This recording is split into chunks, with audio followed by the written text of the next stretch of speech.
এই দুনিয়া হচ্ছে সিজনুল লিল মুমিন। নবীজি বলছেন আর দুনিয়া সিজনুল লিল মুমিন, দুনিয়া মুমিনদের জন্য কারাগার। কারাগার মানে যেখানে আমি স্বতন্ত্র স্বাধীন নই। এখানে প্রশাসন অনেক ভাই বোন আছেন, তারা জানেন কারাগার কি জিনিস, আর যারা দুই একবার যাওয়া আসা করেছে ওরা জানে কি জিনিস। এখানে আপনার কোনো ব্যক্তি স্বাধীনতা নাই। আপনি আপনার ইস্তেঞ্জা করবেন, শিশি যেতে পারবেন না, আপনি পারমিশন নিতে হবে, তারা নিয়ে যাবে, তারপরে যেতে পারবেন, তাও হ্যান্ডক্যাপ পরিয়ে। দুনিয়া সিজনুল লিল মুমিন, দুনিয়া মুমিনদের কারাগার। এখানে আপনি খেতে পারবেন না, খাবার আসবে তারপর খাবেন। ঘুমাতে পারবেন না, যখন ঘুমানোর আদেশ দিবে তখন ঘুমাতে পারবেন। তাও কতক্ষণ ঘুমাবেন তাও ফিক্স করা। মানে কারাগার মানে কি? যেখানে আপনার ব্যক্তির স্বাধীনতা চলে না, যেখানে আমি চলবো একটা সিস্টেমের আওতায়। এখন নবীজি বলছেন দুনিয়াটাই হচ্ছে কারাগার। আর এই দুনিয়ায় কেমন করে আমি প্রবৃত্তির দাসত্ব করতে পারি, কেমন করে আমি আল্লাহকে বলে নামাজ বাদ দিতে পারি, কেমন করে জাকাত সেই কবে ফরজ হয়েছে, মিল ইন্ডাস্ট্রিজ ফ্যাক্টরিজ করেছি, জাকাত দেই না।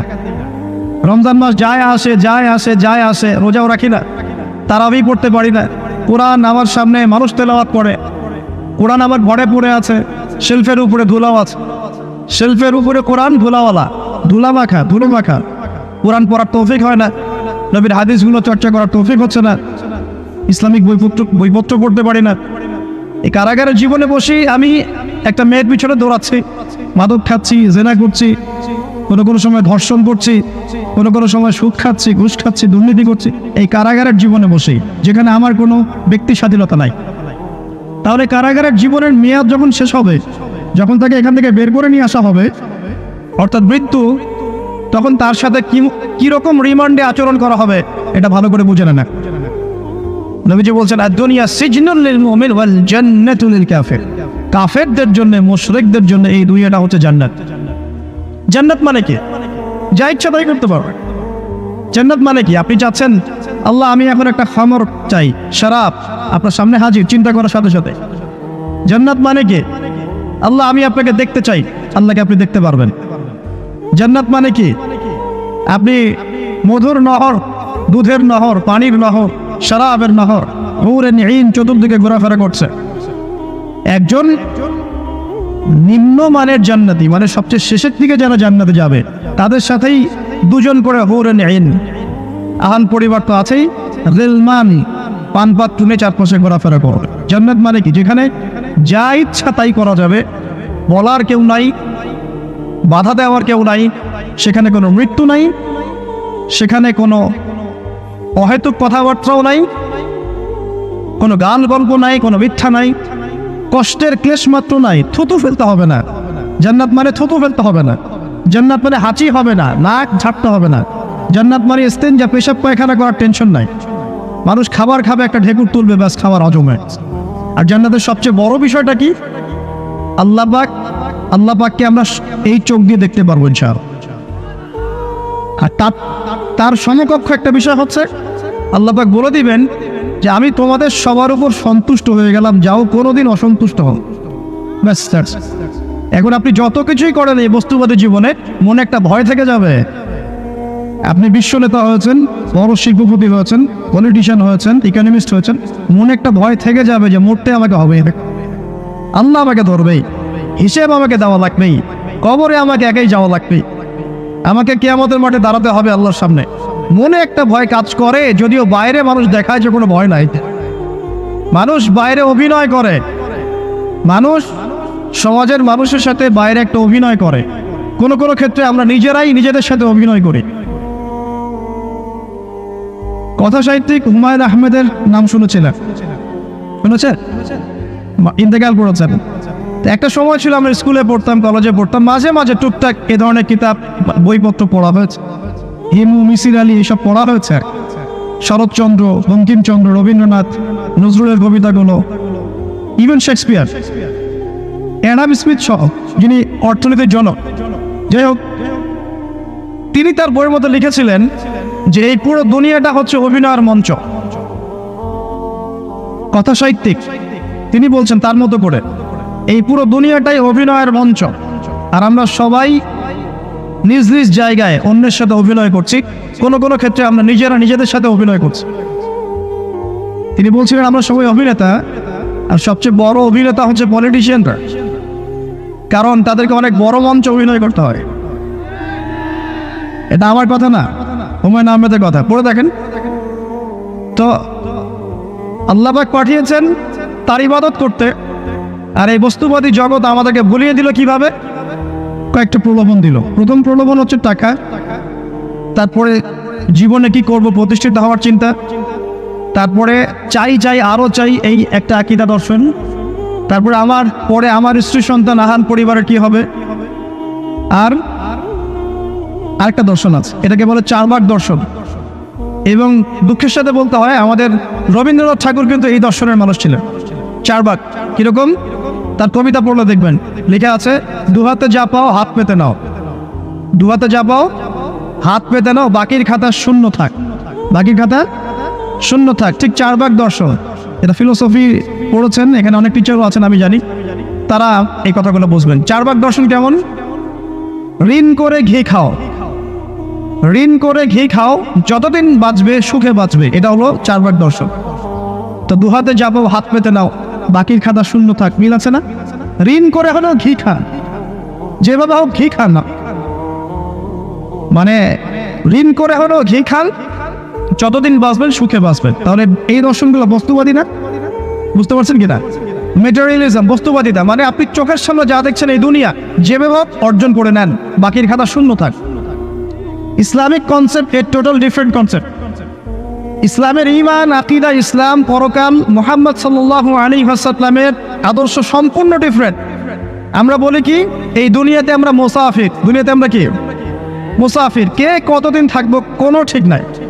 নবীজি বলছেন, হে আব্দুল্লাহ বিন ওমর, তুমি দুনিয়াতে মুসাফিরের মতো থাকো, সকালবেলা উঠলে সন্ধ্যার অপেক্ষা করো না, সন্ধ্যাবেলা হলো সকালের অপেক্ষা করো। দর্শনের মধ্যে কত পার্থক্য না, আকাশ পাতাল পার্থক্য না? এখন যদি এই বস্তুবাদী দর্শন নিয়ে আপনি চলাফেরা করেন, তাহলে তো আপনার লাইফের অ্যাম্বিশন হবে একটা ফ্ল্যাট, আর ওইটা এনি হাও আপনাকে অ্যাচিভ করতে হবে, legal way or illegal way, আপনাকে অ্যাচিভ করতেই হবে, অ্যাচিভ করতেই হবে, যেহেতু আপনার মোটিভটা হচ্ছে মেটেরিয়ালিজম, বস্তুবাদিতা। আর নবী সাল্লাল্লাহু আলাইহি ওয়াসাল্লাম কি বলছেন? সকালে ঘুম থেকে উঠলে সন্ধ্যার অপেক্ষা করো না, সন্ধ্যাবেলায় থাকলে সকালের অপেক্ষা করো না। তুমি দুনিয়াতে মুসাফিরের মতো থাকো, তোমার যতটুকুতে দুনিয়া চলে যায় এতটুকুতে সন্তুষ্ট থাকো।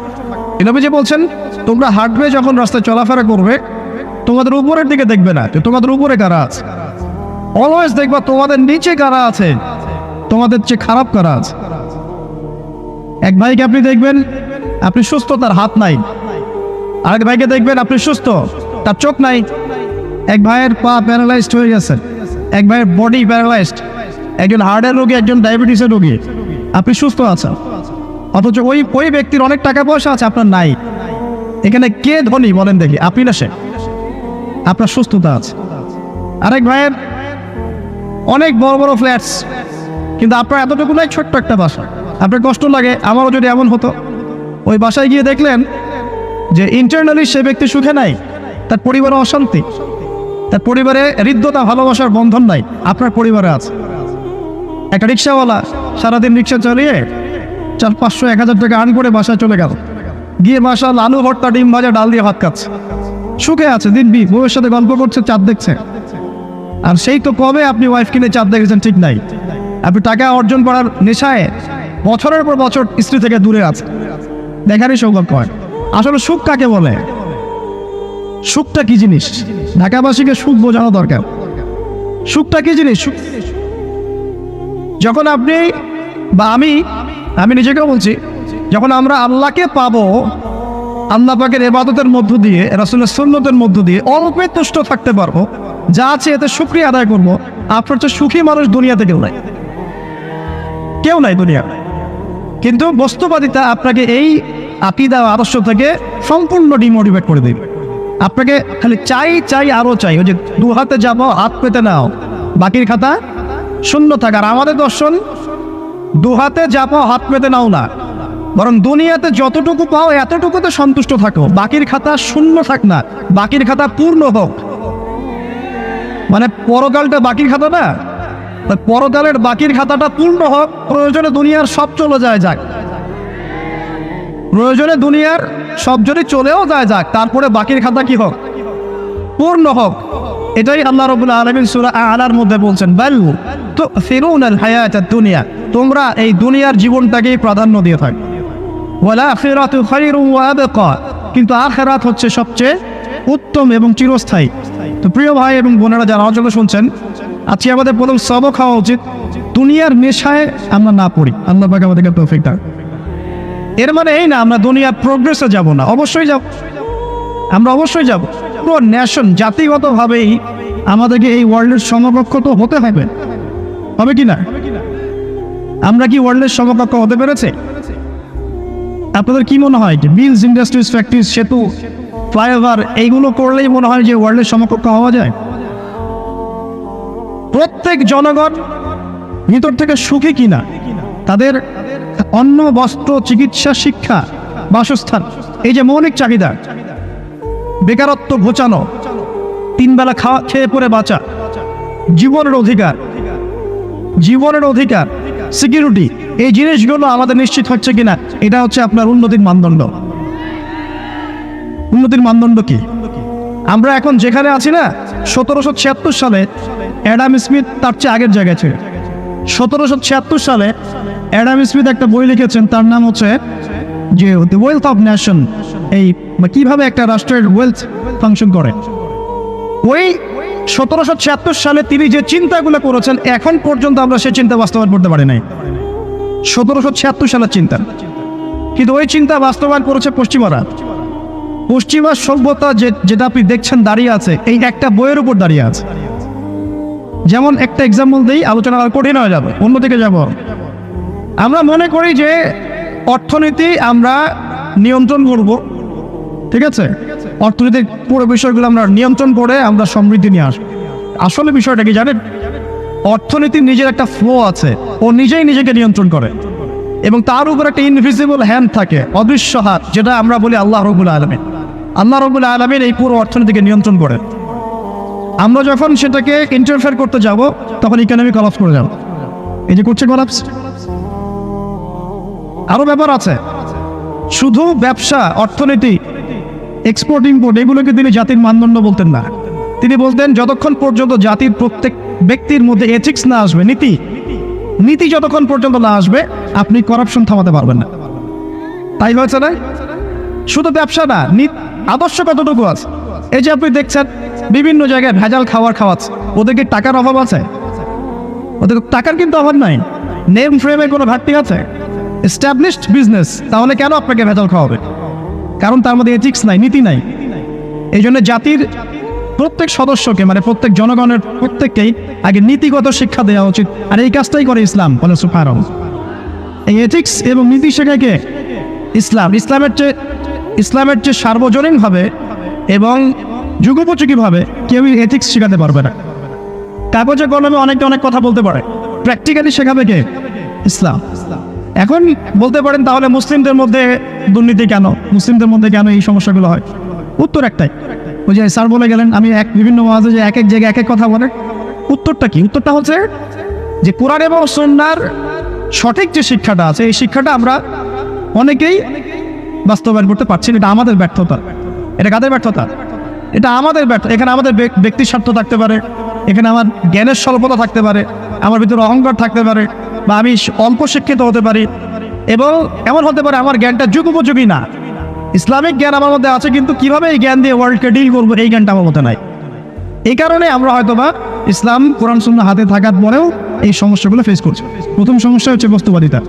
আল্লাহ পাক আমাদের সবাইকে, যারা আলোচনা শুনছি, দুনিয়ার প্রেমিক হওয়া থেকে বাঁচাক বলে আমি। দুনিয়ার প্রেমিক না, প্রেমিক হবো কার? আল্লাহর, আখিরাতের। কতটুকু দাম আছে দুনিয়ার? আল্লাহ পাক বলছেন একটা মাছির পাখার সমানও না। একটা মাছির পাখার কি দাম আছে আপনার কাছে? আল্লাহ পাক বলছেন পুরো দুনিয়ার দাম আমার কাছে যদি একটা মাছির পাখার সমান হতো, তাহলে এই দুনিয়াতে কোনো কাফের মুশরিক পানি পান করতে পারতো না।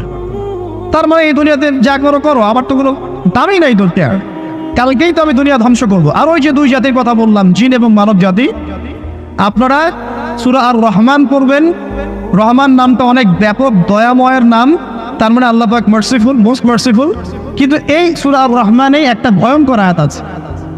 কি? সানাফরুগু লাকুম আইয়ুহাস সাকলান। হে মানুষ এবং জিন, হে মানুষ এবং জিন, শীঘ্রই আমি তোমাদের দুইটা জাতিকে ডিল করার জন্য পারেক হচ্ছি, অপেক্ষা করতে থাক। মানে আল্লাহ পাক কুল্লু ইয়াউমিন হুয়া ফি শাআন, মানে আল্লাহ পাক কি করেন, সব সময় তার কাজে ব্যস্ত আছেন। মহাবিশ্বের তো গ্রহ নক্ষত্র গ্যালাক্সির অভাব নাই, মাখলুকের কোনো অভাব নাই। আল্লাহ পাক প্রত্যেকটা মুহূর্তেই তার কাজে ব্যস্ত আছে, তার কাজে শানে ব্যস্ত আছে। কিন্তু এই ব্যস্ততা থেকে ফারেক হবেন কাদের জন্য?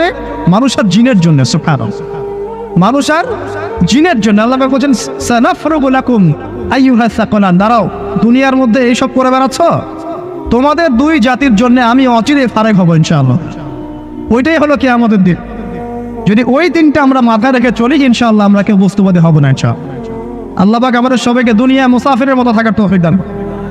আমরা উন্নতি করব, অবশ্যই অগ্রগতি করব, আমরা সবকিছুই করব, কিন্তু দুনিয়ার পূজায় ডুবে যাব না। এটা একটা বড় চ্যালেঞ্জ। মানে মধ্যমপন্থী থাকতে হবে, না একদম গোলালু মার্কা আর না চরমপন্থী, মাঝামাঝি থাকার চেষ্টা করতে হবে। আল্লাহ তৌফিক দান করুন। ঢাকাবাসীর জন্য এর চেয়ে বড় কোনো নসিহত হতে পারে না।